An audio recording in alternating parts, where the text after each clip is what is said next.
final para si tienen alguna pregunta. En primer lugar, buenos días. En segundo lugar, estoy muy contenta y muy nerviosa de ver tanta gente con interés por el tema. Ayer se suponía que yo tenía que participar en la conferencia inaugural, pero terminé de trabajar muy tarde en la universidad y necesitaba una marcha voladora para llegar a tiempo y participar de la charla inaugural. Y lo que iba a contar pues, se parece mucho a lo que voy a contar ahora. De hecho, lo que hubiese dicho ayer era esto, pero de manera muy breve. Así que hoy voy a tratar de desarrollarlo un poco más. La conferencia se llama Desde Matemática y Conocimiento Matemático Cultural en Costa Rica. Y esto que está aquí, que parece una basura, son unos pósters que les voy a compartir al final de la conferencia. O sea que la conferencia la voy a tener en dos modalidades, con póster y también con la presentación. Dentro de todos los planteamientos que nos supone enfrentar el tema de las matemáticas, es una pregunta: ¿por qué es que es importante considerar el componente social, cultural y también político de las matemáticas? Porque desde mi perspectiva tenemos que vincular la matemática formal con otros modos informales de concebir y practicar las matemáticas en la vida cotidiana. Hace un rato, cuando fue la exposición de Alejandro, a la gente que estaba presente, que yo les comentaba adelante, que nosotros nos formamos en un tipo de matemáticas y que fuimos colonizados de muchas maneras y fuimos también colonizados en las ideas matemáticas. Entonces, esta perspectiva sirve para poder enfrentar ese proceso de colonialidad. Ese proceso de enculturación que vivimos desde otra cultura nos llevó a que las culturas autóctonas, campesinas, las regionales y las rurales se vieran desatendidas y invisibilizadas. Y entonces yo creo que hay una gran necesidad por encontrar los caminos de un currículo de matemáticas que sea multicultural. Todo eso tiene una finalidad y es construir identidad, que nos podamos apropiar de nuestro conocimiento. Bajo ese interés de conocer nuestra propia cultura regional y local, la UNESCO tiene un documento que es específico para la educación matemática, que salió en el año 2012. Y entonces ese documento habla sobre todos los desafíos que hay, como cuando salió el informe del NORC en el año 94, ¿lo recuerdan? Pues ahora sale un documento emitido por la UNESCO donde dice cuáles son los desafíos de la educación matemática. Uno de los desafíos que se plantean son la atención a las diversidades, a la diversidad de género, pero también y sobre todo a la diversidad cultural. La necesidad que hay por atender, por encontrar el camino para atender la diversidad. Para evitar la exclusión y el aislamiento, como lo pone ahí, y para que los alumnos puedan admitir el valor universal que tiene la matemática, pero con ejemplos de verdad. Entonces, la discusión tiene que comenzar porque nosotros esclarezcamos, bueno, y entonces eso de la matemática, ¿qué es? Porque a partir de esa percepción y a partir de la noción que nosotros mismos tengamos es que podemos hacer alguna propuesta para enseñarlo. Muchas veces, bueno, hay mucha gente conocida que tiene 20 años de dar clases de matemática y no se ha planteado cuál es su propia percepción de lo que es la matemática. Y a mí eso me parece muy preocupante. Entonces yo les voy a dar algunas respuestas. Bill Barton, que es un profesor australiano, dice las matemáticas, Barton es de Nueva Zelanda, las matemáticas emergen de su comunicación, es decir, la matemática es un lenguaje. Yo también creo que la matemática es un lenguaje y que la matemática de hecho es un sistema de representación. Es un lenguaje con todas las cosas que tiene el lenguaje. El lenguaje tiene signos, tiene semántica, tiene signos de representación. Entonces los sistemas matemáticos se crean para que sea posible comunicarse sobre estos mismos. Y a través del lenguaje las matemáticas son un producto sociocultural. Hay un libro de esta ola de la visión sociocultural de las matemáticas que dice que si tuviesen que mandar una nave al espacio con información que sea entendible inclusive por los marcianos, esa información tendría que ser información matemática. La profesora María Luisa Oliveras dice que para ella la metáfora la puede comparar con la metáfora del trébol. El trébol por sí mismo es como una hoja de trébol que tiene 3 patitas y eso, el trébol es así por definición. Pues para ella la matemática es así por definición también. Y entonces, en la metáfora del trébol, la matemática es una manifestación cultural, también es ciencia y también es una manera de pensar. Y también, Hernán Ambrosio, que es nuestro gurú, como decía Milton, Uirarkan habla de las matemáticas y de las etnomatemáticas. Entonces él habla de que las matemáticas occidentales, que fueron las que todos nosotros estudiamos en la universidad, son una etnomatemática que se desarrolló en Europa a partir de las contribuciones india e islámica y que evolucionó hasta ciertos estados en el siglo XVI y XVII cuando fue impuesta al mundo a través del Imperio Romano y fue cuando adquirió el carácter de universalidad. Entonces esto, nuestras ideas de lo que es la razón, incluso son ideas imperialistas, porque cuando nosotros hablamos con una persona y la otra persona dice, sí, pero eso es de lógica, pero ¿de qué lógica estamos hablando? ¿Y de cuál razón es de la que estamos hablando? ¿Desde dónde se sitúa esa razón? ¿Y desde dónde se sitúa esa lógica? Cuando decimos eso es de lógica, ¿pero de cuál lógica? Esa es la pregunta que me hago yo. Entonces, solamente yo quiero como que, dice un amigo mío que también hace charlas de vez en cuando, que cuando la gente genera confusión, eso es buenísimo. Así que ojalá que se vayan enredados y que sigan con la inquietud, porque esta pregunta de qué es matemática la conversé hace un mes con Carmen González, una profesora jubilada de la universidad que algunos de ustedes conocerán, y Carmen, que tiene tantos años, dice, es que yo todavía no le he podido encontrar respuesta a esa pregunta, y trabajó 30 años en la U y tiene su vida activa otros 10 años más como activa en la universidad, ¿verdad? Y ella todavía no ha podido contestar, y ojalá, o sea, es una pregunta que nosotros vamos contestando sobre la marcha en nuestra experiencia profesional. Bueno, pero entonces, ¿qué es la etnomatemática? Yo llegué a la etnomatemática a través de la historia de las matemáticas. Entonces yo hago un curso de historia justamente con Carmen González hace muchos años, hace como más de 15 años. Hice un curso de historia y me pregunté que por qué estábamos estudiando solamente la historia pasada, y por qué no empezar a estudiar la historia vigente, porque ayer era esa historia. Pero entonces también, y hace 5 minutos también. Entonces, ¿por qué no empezar a estudiar la historia vigente de las matemáticas? Y de ahí es donde surge mi interés por la etnomatemática. Y entonces, ¿qué es etnomatemática? Yo tengo algunas respuestas que son las que más me gustan, pero el concepto de etnomatemática, como esto es un programa muy amplio, pues hay diversidad, pero todo va sobre la misma orientación, hay convergencia. Pablo Guedes dice que es un campo de interés que nace de la confluencia entre las matemáticas y la antropología cultural. También dice que es una propuesta pedagógica que se basa en la pedagogía del oprimido de Freire y también en las ideas de Vygotsky sobre la evolución del conocimiento.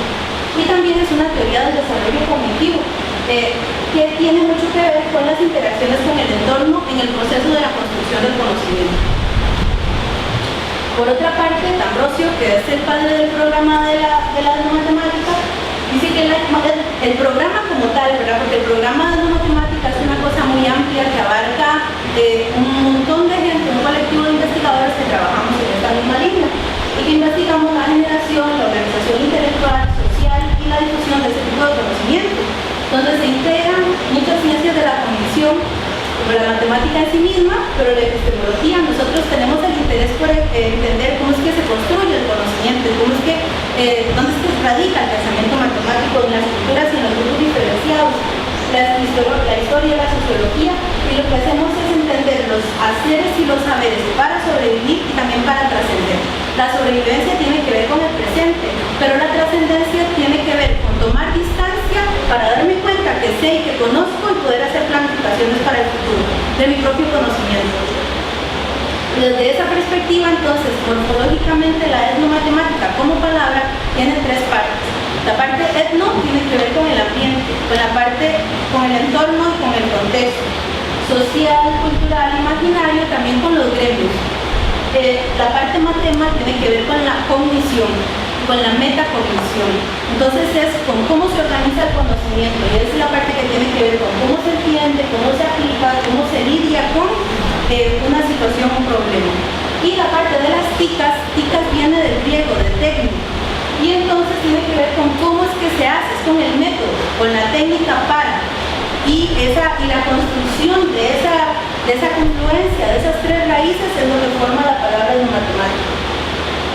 Muy rápidamente voy a contar de dónde nació esto.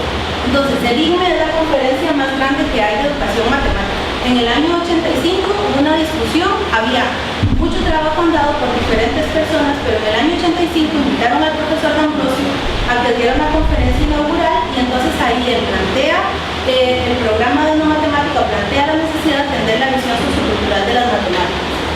Y eso fue ahí en Australia, en aquel momento, o desde aquel momento, ya en el año 90 y luego en el 2005, hay un montón de etiquetas que aluden a las matemáticas desde una perspectiva social y cultural. Entonces se dice matemáticas indígenas, sociomatemáticas, matemáticas informales, matemáticas en la época sociocultural, matemática espontánea, matemáticas orales, matemáticas de los oprimidos, matemáticas populares, matemáticas de la gente de la calle, etc. Todas esas etiquetas han sido utilizadas para aludir a las matemáticas. Además del ICME, entonces existe un grupo específico para estudiar las matemáticas de esta perspectiva, que se llama el ICEM. Y entonces hemos organizado 4 reuniones, muy pronto va a ser la 5ª reunión, donde se discute en específico este tema. Y entonces, en el 94, había una lista de intereses, hace 10 años. Entonces estudiaban matemática y educación indígena, y educación urbana, y educación rural, epistemología e historia de la matemática y formación de profesores. Y al día de hoy, el interés es la matemática y la antropología cultural y la etnología, y la historia de la matemática, y la educación matemática, y los juegos matemáticos, y la música y la filosofía. Y por supuesto, dentro de la parte etnomatemática baso el análisis de cómo se construye ese conocimiento. Entonces, ¿y esto todo para qué sirve? ¿Qué tiene que ver con la educación? Entonces, el programa de etnomatemática como tal tiene es una sola cosa con 2 brazos, como un cuerpo con 2 brazos. Un brazo es la investigación y otro brazo es la acción pedagógica. Entonces, no se hace nada investigando si no se define para qué es el resultado de la investigación. Entonces, se hace una investigación sobre la visión sociocultural de la matemática para mejorar los procesos educativos. Entonces se trabaja a partir de 3 realidades. Hay una realidad individual, una realidad social y una realidad planetaria. En la realidad individual se aborda el aspecto cognitivo y eso sirve para facilitar el aprendizaje. Vean que este gráfico se lee de abajo hacia arriba, porque partimos de la base de la realidad. Luego hay una realidad social donde se aborda el aspecto didáctico para poder contextualizar la enseñanza. Y luego hay una realidad planetaria donde se aborda el aspecto político, donde se aborda el tema de la equidad, de ver al otro como distinto y también que merece respeto y que tiene derechos. Y eso es para valorar el conocimiento cultural. Entonces, vuelvo a lo mismo, ¿qué es una matemática? Entonces, Ramón Wilder dice que la cultura básica de las matemáticas, y entonces habla de cómo los antropólogos trabajaron con la matemática. ¿Cómo miraron los antropólogos a las matemáticas? Como los antropólogos hacían trabajos para describir la cultura, los elementos esenciales de una cultura son la historia y el lenguaje, y también las matemáticas. Pero los antropólogos carecían de formación matemática para poder hacer esa descripción. Entonces lo único que hacían era hacer una somera descripción de cómo era que hablaban, de cómo era el lenguaje de las culturas. Entonces, hay un planteamiento teórico que han trabajado Milton Rosa y Daniel Lorey, y que viene desde la antropología, que es cómo se estudian las etnomatemáticas, si se estudian desde una visión EMI o se estudian desde una visión EMI. Esto es estudiarlas desde dentro o desde fuera, y cómo yo como investigador me voy a situar. Entonces es muy importante porque es el que nos dice cómo yo voy a hacer la lectura o desde dónde me voy a posicionar como investigador. Por supuesto que desde donde nos situemos como investigadores va a tener mucho que ver con cómo vamos a orientar después el desarrollo de las acciones que queramos hacer a nivel didáctico. Entonces, hay cosas desde dentro y desde fuera. Y yo voy a presentar un par de ejemplos. Entonces, hemos hecho 2 cosas. Yo tuve la oportunidad de hacer el trabajo de la tesis doctoral en España, pero lo desarrollé aquí con maestros cabécares. Entonces hice un modelo para formar maestros cabécares en etnomatemáticas cabécares. Bueno, en realidad hice un modelo para formar maestros indígenas en matemáticas indígenas. Luego lo implementé con maestros cabécares porque fueron las circunstancias del trabajo de campo, pero abordé o trabajé con grupos indígenas, ribes, nobes y cabécares. Hice una descripción, entonces intenté o procuré hacer una descripción desde dentro porque ya yo había trabajado por ciertos años haciendo trabajo desde fuera.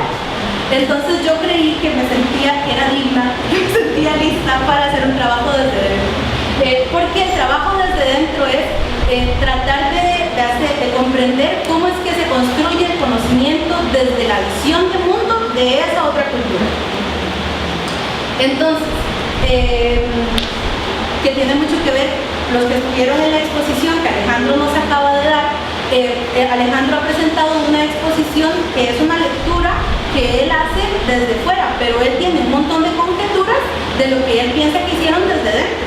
Pero lo que nos ha mostrado es lo que, porque todas sus ideas tienen que ver con entender, o sea, el modelo que él hace es para hacer el análisis desde fuera, pero todo lo que él interpreta es desde dentro. Cuando tengo un par de amigas que trabajan con telares de cintura, investigando cómo es que las señoras en Guatemala y en México construyen el telar.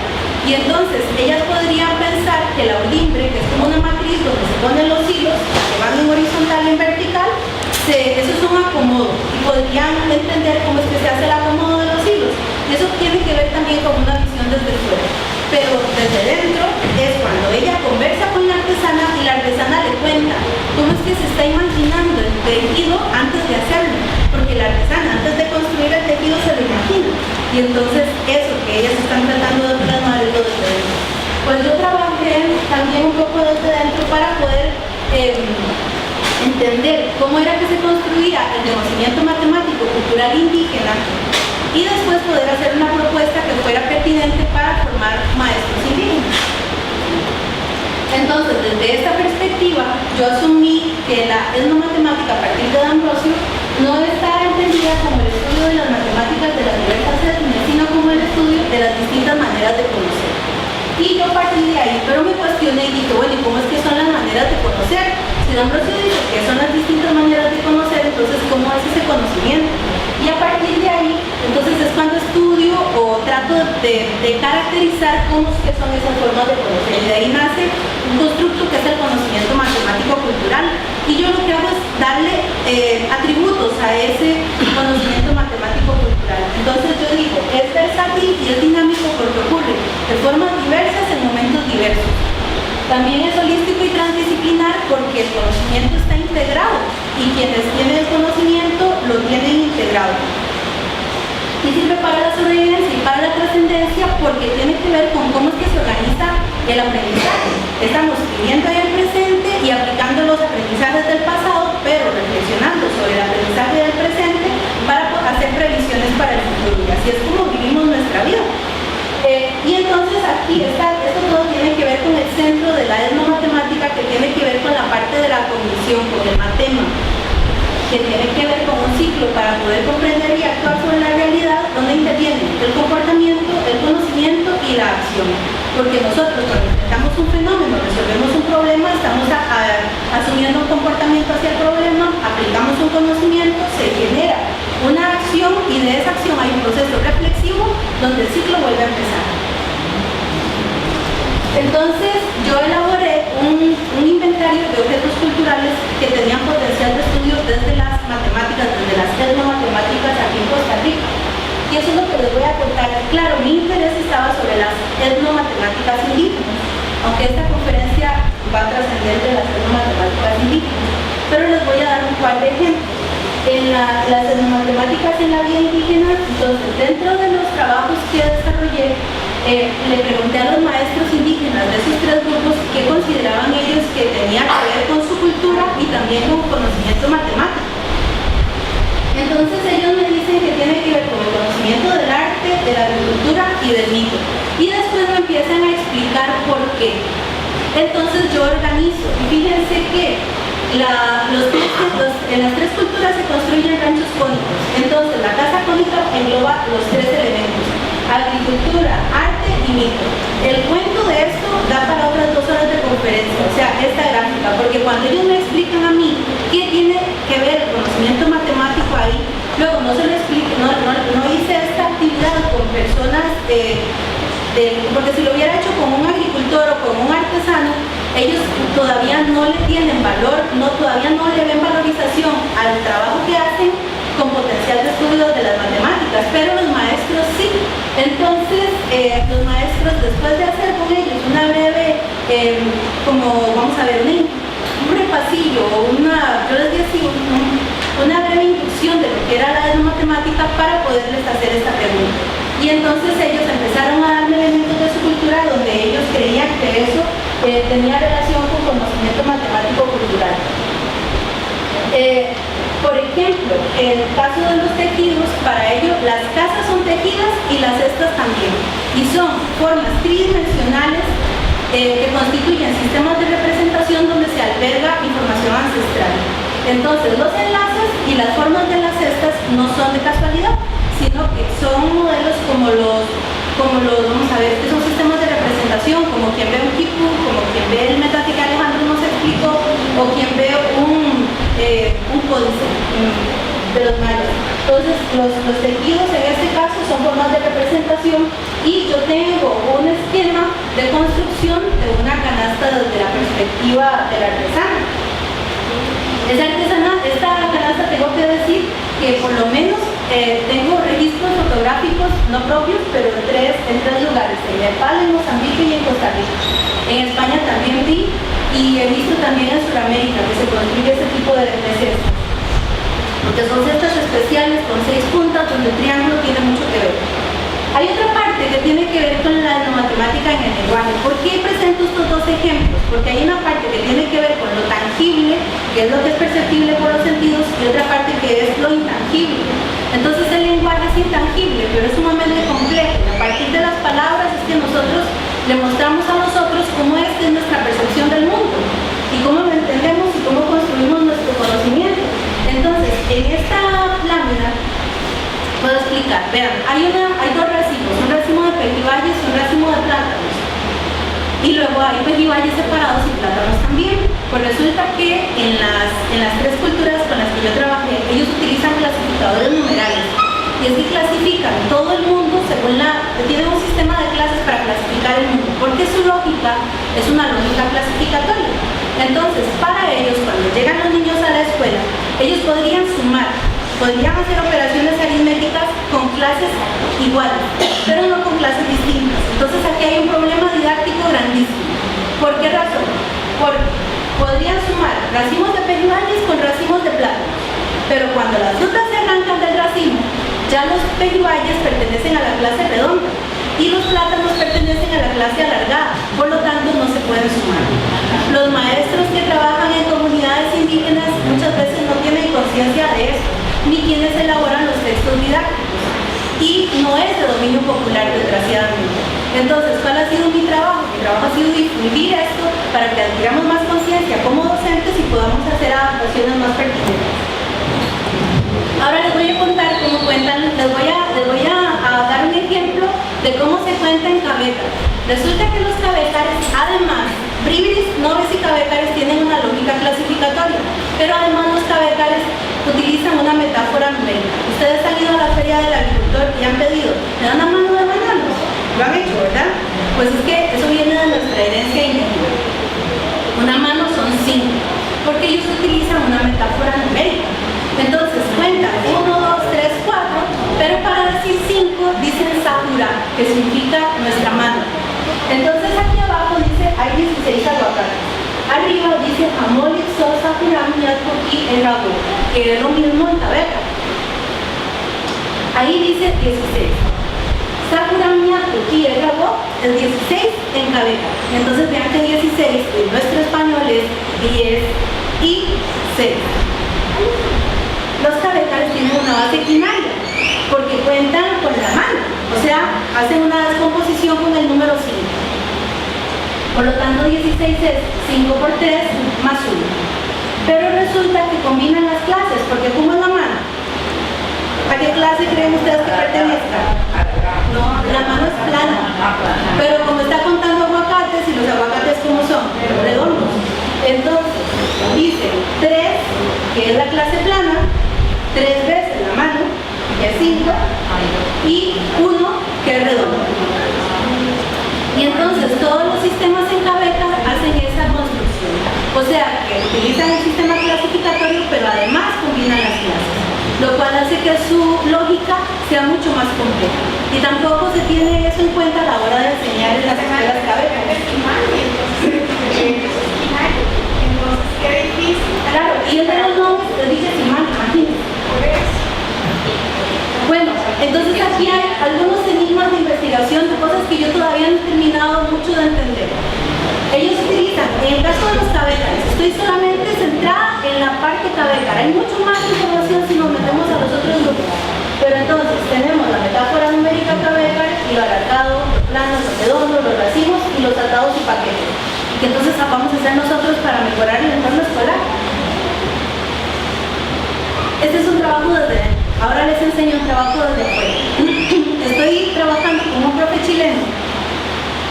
Un estudio de la cosmovisión indígena y sus perspectivas didácticas comparando los mapuches de Chile y Argentina y los talamanqueños que son bribris y cabécares aquí en Costa Rica. Entonces, estamos ahora mismo en la primera fase de trabajo que tiene que ver con el trabajo etnográfico. Vamos a trabajar con dos signos culturales que los que vayan a la exposición de la tarde voy a explicar digamos, con profundidad qué es. Y entonces hemos hecho trabajo etnográfico trabajando con hacer una descripción de cuáles son las etnomatemáticas que están implicadas en ese estudio. Entonces, primero, lo que tiene que ver con la visión especular, lo que decía Alejandro sobre que la casa por dentro es hueca, porque hay una parte donde se escribe lo de arriba, se escribe lo de abajo, hablando de 4 niveles en la cosmogonía, 4 como un número mágico ritual para resumir y albergar la información ancestral, o sea que el 4 es un elemento que es muy importante, el 4 y el 8, porque resulta que cuando se ve ese modelo especular con el que la casa se construye y se describe, la casa es la parte tangible, pero la parte de abajo de la casa, que es la que construye, donde se constituye toda la cosmovisión, porque la cosmovisión está, digamos, guardada en esa figura, que es una figura geométrica. Y entonces cuando uno va ahí, además ve un montón de nudos, y entonces resulta que la casa es un calendario, es un reloj solar, y es un sistema de representación riquísimo. Lo que se ve y luego lo que no se ve también. Así que estos son los niveles de su cosmogonía.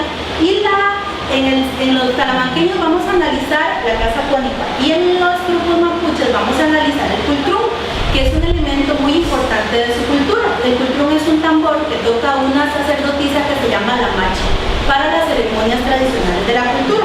Y entonces resulta que el cultrún tiene más o menos esa figura, que es un cono truncado, donde en el centro está el mundo indígena, abajo está el mundo sobrenatural de los espíritus, que tiene 2 niveles, y arriba hay 4 niveles, que es el mundo de los dioses. O sea que también se constituye un modelo especular porque la parte de abajo no se ve. Y entonces resulta que nosotros tenemos hasta ahora 2 elementos. Queremos hacer la noción desde fuera para hacer cuál es la lectura. No nos queremos mucho meter. Tenemos las nociones básicas de la cosmovisión, pero ni Marcelo, el compañero chileno, ni yo somos antropólogos como para entrar desde dentro a cómo es la construcción y cuáles son todos los saberes implicados. Así que vamos a hacer una lectura desde fuera para poder hacer una propuesta conveniente y que los maestros utilicen esos 2 signos culturales para poder favorecer la enseñanza en los 2 países. Entonces tenemos algunos aspectos didácticos consensuados, vinculados con cuál es la noción de la geometría o cuáles conocimientos de nociones geométricas están vinculados, cuáles elementos, la ubicación espacial y qué tipo de geometría podríamos usar desde nuestra perspectiva de las etnomatemáticas occidentales. Y entonces, vuelvo a repetir, los esfuerzos de investigación en etnomatemáticas sin pensar en la acción pedagógica no tienen sentido. Ahora, vuelvo a Costa Rica. Entonces, en Costa Rica, nosotros podemos hablar de etnomatemáticas indígenas, regionales, rurales, locales, gremiales y de nuestra lógica idiosincrática. Hay algo que es muy propio de aquí, que tiene que ver con nuestras direcciones, con la manera con la que damos las direcciones, y que eso tiene muchísimo que ver, y no solamente las direcciones. Yo digo las direcciones porque es el ejemplo más, como más claro. Pero nuestra lógica es una lógica referencial, así como los indígenas tienen una lógica clasificatoria, nuestra lógica idiosincrática es una lógica referencial.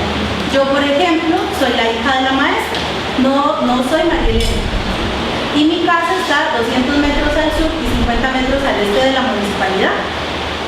Entonces, la municipalidad es lo importante. Y si ustedes se ponen a ver, todo nuestro sistema de comprensión del mundo es un sistema referencial, pero eso ocurre aquí en Costa Rica. No ocurre en el resto de los países, o no ocurre en todos los países, es algo que nos representa y tiene que ver con nuestra lógica como idiosincrasia. Yo estoy tengo en la universidad un proyecto que se llama el proyecto del Museo Juan Félix Martínez, y es un museo de historia y filosofía de las matemáticas desde una perspectiva sociocultural. Entonces el museo ya ha colectado información de las matemáticas desde la perspectiva occidental, y estamos haciendo invitaciones para que contribuyan maestros en formación permanente, maestros en ejercicio, a que participen como investigadores en el proceso del museo, en el proyecto del museo. Porque lo que queremos es propiciar la visión de la matemática como una construcción humana a través del uso del cuerpo patrimonial que existe en el museo, pero además de promover para que se gesten nuevas investigaciones. Este museo va a ser un museo virtual, así que va a estar al alcance de todos, no hay que ir a ninguna parte. ¿Y qué es lo que nosotros pretendemos? Invitamos a redescubrir los rasgos culturales y a diseñar relaciones con una mirada desde las matemáticas. ¿Para qué? Para hacer visible lo que hasta ahora ha sido trivial a nuestros ojos, y para que identifiquemos artefactos, elementos, decoraciones, descubramos cuál es el pensamiento matemático que está asociado y lo podamos aplicar en el aula. Ese conocimiento se puede orientar desde esos tres elementos. Resulta que un profesor, Julián Huxley, estableció que la matemática, la cultura, se podía describir a partir de un modelo, y él lo llama el modelo atómico de cultura, donde establece que la cultura tiene tres partes: sociofactos, artefactos y mentifactos. Entonces, voy a dar un ejemplo. Cuando uno va a Talamanca, por ejemplo, cuando uno participa en una ceremonia ritual, por lo general hay un tambor, ¿sí? Entonces, el tambor, el artefacto, tiene que ver con lo que es tangible. Entonces el chamán coge el tambor y empieza a sonar el tambor. Esa es la parte tangible. El sonido del tambor sigue un patrón de sonido. Y ese patrón de sonido lo que está haciendo es una evocación a la parte mítica. Entonces, que todos conocen, además, porque es un conocimiento culturalmente compartido. Esa parte tiene que ver con el mentifacto. Y además, asociado a ese tambor que suena y a ese patrón de sonido que se repite, los que bailan hacen unas formas, unos diseños geométricos para también evocar a ese mito que están haciendo. Y esa es la parte sociofáctica. Entonces, ese ritual, por ejemplo, de música, hace una evocación a un conocimiento que es culturalmente compartido, donde la cultura se manifiesta y que tiene implicado un montón de conocimiento matemático. Este es un ejemplo nada más. Entonces yo dije que hay, aquí por lo menos en Costa Rica, rasgos culturales vinculados al conocimiento matemático-cultural, con las producciones históricas, con las culturas indígenas y con las microculturas de los gremios, los artesanos y los campesinos agricultores. Y lástima que casi no se ve, establezco lo importante que es saber qué es un signo cultural. Entonces, un signo cultural es un elemento de la cultura que nos representa. Entonces, como aquí hay gente de todo el país, pues hay un montón de signos culturales, pero habría que preguntarle a la gente de Quepos o de esta zona, de Saberio, no sé cómo por aquí, cuál es el territorio, qué es el signo cultural, pero probablemente el cultivo de la palma sea un signo cultural, porque todo el camino está lleno de palma africana. Y entonces la palma tiene un proceso, desde la siembra, la producción hasta el envasado. Eso es un signo cultural, porque es representativo de esta zona. No sé qué más, yo vi la palma solamente, pero es que no conozco mucho el lugar. Y entonces, ¿para qué sirve esto? Para ayudarles a los profesores a identificar conocimiento matemático-cultural y a través de un proceso de estructuración profesional, que es lo que voy a explicar en la tarde, lo puedan aplicar en el aula.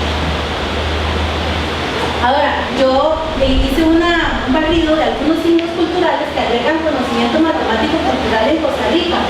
Y esta es una invitación para ustedes para investigar y documentar nuestro patrimonio. Oro precolombino y orfebrería. Cerámica policromática y alfarería.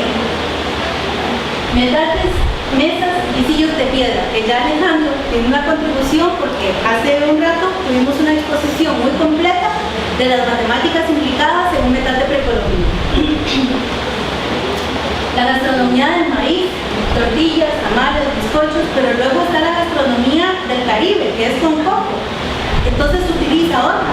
Y luego aquí no sé qué es la gastronomía, será con mariscos o con palma. Hornos tradicionales en Guanacaste. En Guanacaste me pasó una cosa muy curiosa.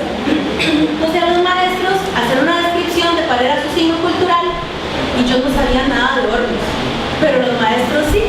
Y luego, hablando de las matemáticas implicadas, pues me salieron con parábolas, con paraboloides hiperbólicos y con unas cosas. Y yo dije, sí se puede, esto se puede, perfectamente se puede.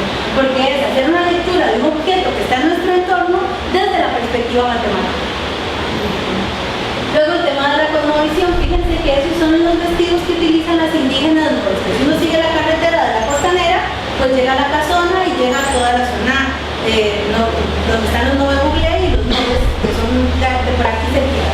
Y entonces ellos utilizan esos vestidos y utilizan los hombres sombreros y bolsos que tienen que ver con esos diseños. Resulta que serpiente se dice cráneo y triángulo también, porque el triángulo es muy importante para su cultura y la serpiente es uno de los animales míticos. Entonces el triángulo tiene un montón de significado mítico para esta cultura. Oficios tradicionales regionales, según las regiones, actividades gremiales, los vendedores de la calle, los que forjan madera, los que hacen azúcar de manera tradicional, empresarios, la agricultura y la pesca, la recaída, la música, los bailes tradicionales, las tradiciones regionales. Y ahora entonces, ¿cuáles son las implicaciones didácticas de incorporar ese conocimiento en la enseñanza? Entonces aquí hay una invitación a reflexionar sobre nuestra propia práctica pedagógica, cómo es que lo estamos haciendo.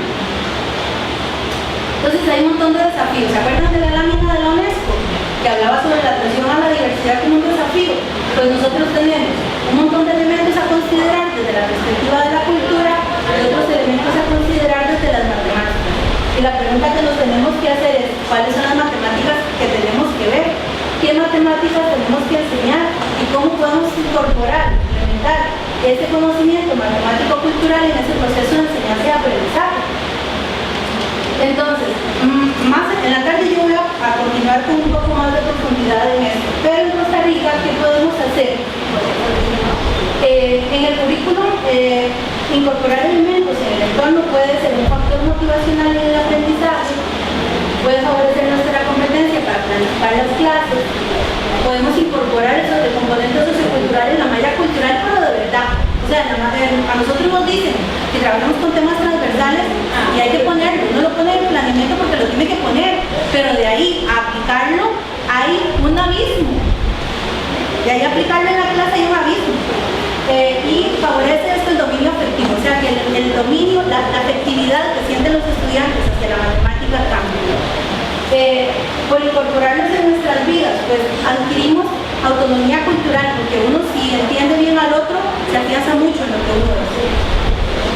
Eso favorece la idiosincrasia cultural, la alteridad, que es esto de ver al otro, y el respeto por la diversidad. Y por último, en los programas de formación docente, se favorece muchísimo porque se ve la matemática como un fenómeno social, como una actividad humana y también se emergen los valores de las matemáticas. ¿Cuáles son los valores que están asociados a ello? Hay un debate sobre el tema de la contextualización activa, porque la reforma que se hizo a los programas y que entró en vigor este año menciona contextualización activa un montón de veces, pero no dice cómo se haga esa contextualización activa. Entonces yo creo que ustedes tienen que hacer debate sobre cómo llegar a eso. O sea, buscar el camino para hacer la contextualización activa, porque igual estamos cayendo a lo mismo, de que hay que escribirlo porque forma parte de la estructura curricular, pero es que también hay que vivirlo. Eso solamente se hace si lo hacemos juntos. Y yo quería promover la página de la Red Latinoamericana de la Matemática. A los asistentes les vamos a regalar una ficha y ahora sí los pueden repartir. Y la revista, esta red tiene una revista. Y nada, si tienen alguna pregunta, también les quería mostrar. Traje 3 pósteres para aprovechar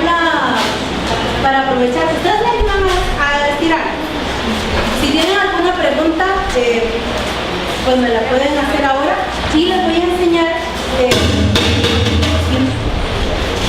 perdón, que está vacío, está hueco, usted la más los benditos también, porque son 3.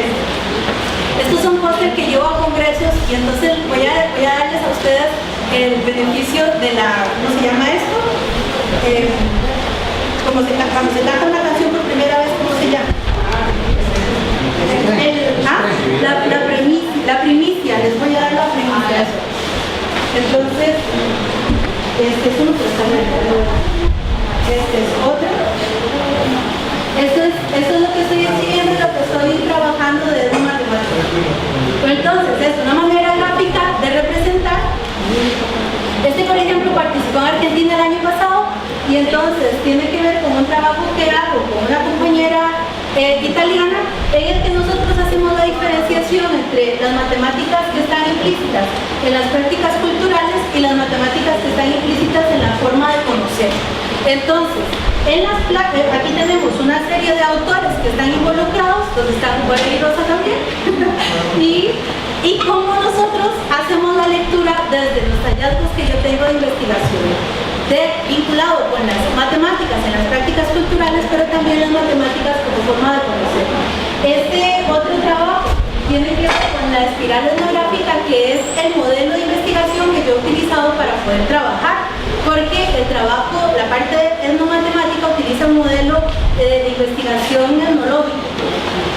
Entonces, aquí hay una explicación de la espiral, de cómo es la espiral etnográfica investigativa con la que yo he descubierto, con la que he llegado a todos estos hallazgos. Entonces, por ejemplo, lo que yo acabo de presentar ahora es solamente esta parte, y que es solamente esta parte de acá, porque yo estoy promoviendo ahora o difundiendo lo que tiene que ver con el conocimiento matemático-cultural, por lo que les decía antes, porque aquí en Costa Rica poco se ha hecho, porque esta percepción, esta visión de las matemáticas por muchos años no fue de dominio popular. Entonces yo creo que los que trabajamos en este campo de estudio tenemos un gran compromiso social por compartir esta información con los colegas, para que si nosotros queremos que la práctica docente mejore, ese es el camino. Por lo menos esta es mi visión. No sé si tienen alguna pregunta que hacer. Ustedes si quieren se quedan ahí un poquito, por si alguien tiene alguna pregunta. Se los agradezco mucho a mis asistentes.